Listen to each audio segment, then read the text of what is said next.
The New Norm is brought to you by Winning at Home. I'm Steve Norman. Welcome to The New Norm. About 2 years ago, I went on a campus visit to the University of Michigan in Ann Arbor with my daughter, who at the time was 17, and my son, who at the time was 13. And as we walked through the campus, my son noticed a few tents and signs outside the president's house.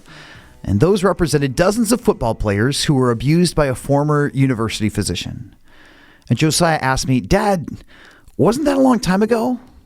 And I said, "Yes, but those wounds are still very real." In 2020, Christianity Today launched a podcast called The Rise and Fall of Mars Hill.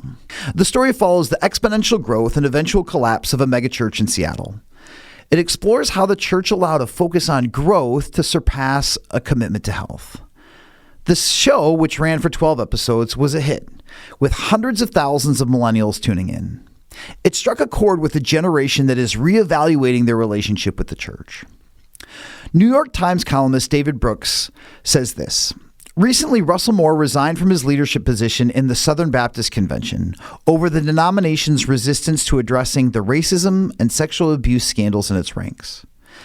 Moore says, "We now see young evangelicals walking away from evangelicalism, not because they do not believe what the church teaches," he said, "but because they believe that the church itself does not believe what the church teaches." Division over politics, Brooks says, is merely the embodiment of many of the raw wounds that already existed in parts of the white evangelical world: misogyny, racism, racial obliviousness, celebrity worship, resentment, and the willingness to sacrifice principle for power. In 2020, roughly 40% of the people who called themselves evangelical attended church once a year or less, according to research by the political scientist Ryan Burge. It's just a political label for them. This politicization is one reason people have cited to explain why so many are leaving the faith. In 2006, 23% of Americans were white evangelical Protestants, according to the Public Religion Research Institute. By 2020, that share was down to 14.5%. In 2020, 22% of Americans 65 or older were white evangelical Protestants. Among adults 18 to 29, only 7% were. The turmoil in evangelicalism, writes Brooks, has not just ruptured relationships, it's dissolving the structures of many evangelical institutions. Many families, churches, parachurch organizations, and even denominations are coming apart. And one of the buzzwords for this unraveling is a word you may have heard: deconstruction. In his book, When Everything Catches Fire, Brian Zahnd defines deconstruction as a crisis of Christian faith that leads to either a reevaluation of Christianity or sometimes a total abandonment of Christianity. In her book, Jesus and John Wayne, How White Evangelicals Corrupted a Faith and Fractured a Nation, Kristen Kobes-Dumay reminds us that the church was wrong about how it viewed power. And this is evidenced in our culture wars. In her book, Talking Back to Purity Culture, Rediscovering Faithful Christian Sexuality, Rachel Joy Welcher reminds us that the church was wrong about how it viewed purity because it divorced an understanding of sexual purity from a fully orbed understanding of formation. And in his book, When Narcissism Comes to Church, Healing Your Community from Emotional and Spiritual Abuse, Chuck DeGroat reminds us that the church was wrong about how it viewed leadership, as it often valued celebrity over character. And in his book, Emotionally Healthy Spirituality, Pete Scazzero reminds us that the church was wrong about how it viewed discipleship, because it often prioritized the transfer of information rather than the practices of transformation. Now, to be sure, it can be terribly unsettling to see young people, whether it's our friends, kids, or grandkids, walking away from a faith that we hold dear. Years ago, I spoke at a class at a church in our area, and a gentleman talked about how his adult daughter had left the church. And he railed against culture and against liberalism and against how the youth pastor screwed up and how the church was wrong and how her public institution tore her away from the moorings of her faith. But behind that anger was very real pain. Deep disappointment that his daughter had rejected the faith of her father. I'll be honest, it's been wildly disorienting for me too. I have dear friends, former colleagues at churches that I've served, and some extended family members who are saying, if believing in what we believed in got us into the culture wars that we're in now, I need to rethink this whole thing. But rather than viewing deconstruction as a crisis, maybe it's better to think about it as an opportunity. Rather than shaming the questioners for their newfound journey, their pursuit of truth, we can ask God to shake the church. We need not be afraid of our questions, nor the questions of others. It could be that these challenging questions can shake the church loose from its current cultural trappings. The writer of Hebrews in chapter 12, verse 28 says, "Therefore, since we are receiving a kingdom that cannot be shaken, let us be thankful. And so worship God acceptably with reverence and awe, for our God is a consuming fire." So even though our institutions and maybe even our worldviews might be rattled, God is not. And rather than panic, we can pray. We can pray that God would use the questioning, either our own or that of others, to shape us in his image and lead seekers to a deeper, purer faith. Sometimes it's okay to pray for holy discomfort, for people that we love to follow out their journey honestly and allow God to reveal himself in new, powerful, and maybe even uncomfortable ways along the way. It's like when Jesus called out to Saul on the Damascus road and said, "Saul, Saul, why are you resisting me? Don't you know that it's hard for you to kick against the goads?" And then rather than rebuke people who are, maybe in our perception, wandering beyond the bounds of orthodoxy, we can repent. It could be that we're holding on to beliefs or ideologies that don't truly reflect the gospel that Jesus preached. And if so, it's important to ask God to reveal and remove those ideas. Personally, if we're trying to engage with people who are deconstructing their faith, Jesus gives us a powerful blueprint for how to do this. First, when Jesus encountered people who thought differently about the faith that they grew up with than he did, he chooses to break bread with them. Matthew chapter 9 says that as Jesus went on from there, he saw a man named Matthew sitting at the tax collector's booth. "Follow me," he told him, and Matthew got up and followed him.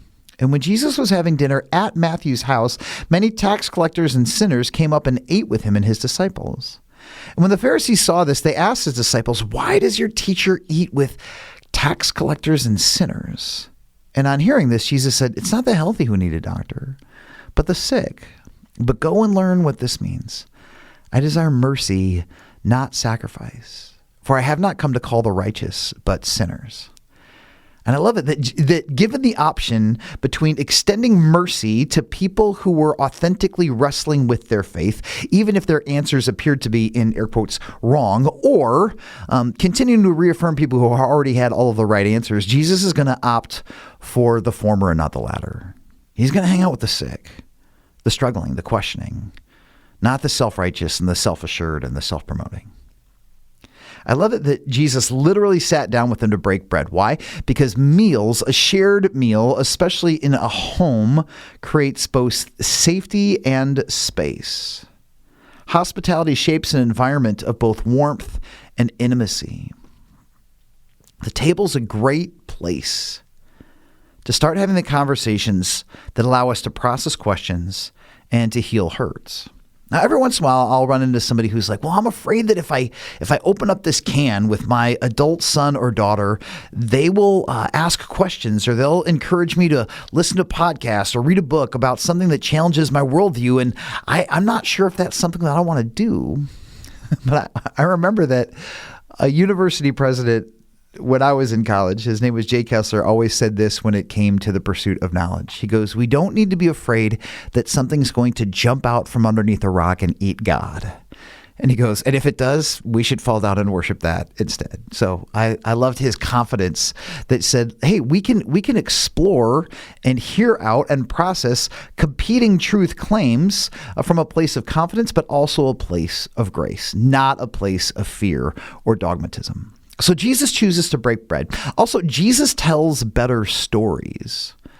I had a mentor once who said, when you're talking about people who are processing truth claims, always remember this. He who has the best story wins. And I like to think that Jesus told some pretty amazing stories. The one that we've addressed on this show before is found in Luke chapter 15, which says, "Now the tax collectors and sinners were all gathering around to hear Jesus. But the Pharisees and the teachers of the law muttered, 'This man welcomes sinners and eats with them.' Then Jesus told them this parable. Suppose one of you has 100 sheep and loses one of them. Doesn't he leave the 99 in the open country and go after the lost sheep until he finds it? And when he finds it, he joyfully puts it on his shoulders and goes home. Then he calls his friends and neighbors together and says, "Rejoice with me, I have found my lost sheep." I tell you that in the same way, there will be more rejoicing in heaven over one sinner who repents than over 99 righteous persons who do not need to repent. What I love about this is when Jesus is telling the story of the 100th sheep, the lost sheep, the one that wandered away, he's making a not so subtle reference to people who are actually sitting at that table. He's making a kind of direct indication of the prostitutes and the tax collectors who are there. He's saying the people that I'm pursuing are not people who are new to the faith. They're people who grew up as a part of this flock, and I haven't written them off. I'm binding their wounds and bringing them home. And when it comes to this whole concept of deconstruction, I don't believe that Jesus is inviting us to be the doctrine or dogma police. He is inviting us to join him in the pursuit of wanderers. He wants us to help those lost sheep hear the voice of the shepherd, bind their wounds, and carry them home. So not only does Jesus choose to break bread with people who have hard questions, he tells better stories to people who have hard questions, and then he comes alongside people who have hard questions, and he challenges broken systems with them. In the book of Matthew, we hear that Jesus entered the temple and drove out all who were buying and selling there. He overturned the tables of the money changers and the benches of those selling doves. It is written, he said to them, "My house will be called a house of prayer." The full reference there is that it would be called a house of prayer for all nations. And in the gospel, when you hear the word nations, think people group. The Greek word there is actually ethnos, where we get our word ethnicity. So when we hear nations, it's not nation states, it's not countries, it is tribes. So my house will be called a house of prayer for all types of people, but you're making it a den of robbers. It says the blind and the lame came to him at the temple and he healed them.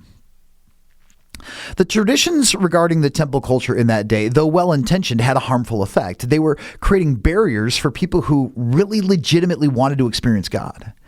And Jesus thoughtfully, carefully, and strategically rearranged that space when he cleared the temple. Jesus' clearing of the temple was not an unregulated tantrum. It was an invitation for those who had been excluded to come to the table. Sometimes when we talk about deconstruction, I hear some people say, well, if somebody pulls on one aspect of their faith, it risks dismantling the totality of their faith. But one of my friends, Steve Grewell, says this. He goes, deconstruction can be more precise than a wrecking ball. The goal is not to destroy, but it's to refine. It's not to burn down a faith system out of rage, but it's allowing it to pass through the fire and be refined. And don't forget that when Jesus came teaching, especially on his Sermon on the Mount, he had this really powerful phrase, you have heard it said. Jesus himself is challenging belief systems and truth claims that his audience had picked up over decades and centuries, that they were adding layers to the truth of God rather than appreciating it in its original distilled sense. So if somebody around you is asking hard questions about the faith, don't panic. Don't make it about you. Don't immediately interpret it as a rejection of your affections, your faith, your beliefs, your parenting, or you fill in the blank. View it with grace, with mercy, with kindness. Rather than believing the worst, choose to believe the best. And as God has shown you mercy, try to figure out how to show that person mercy as they walk their path with integrity as well. And somebody once said, I believe that an honest struggle with the truth will always lead a person to God, either for the first time or back to God again. The New Norm is produced and distributed by Winning at Home. Winning at Home is a faith-based nonprofit committed to making individuals, couples, families, and businesses stronger through counseling and coaching. For more information, visit winningathome.com. I'm your host, Steve Norman. Thanks for listening.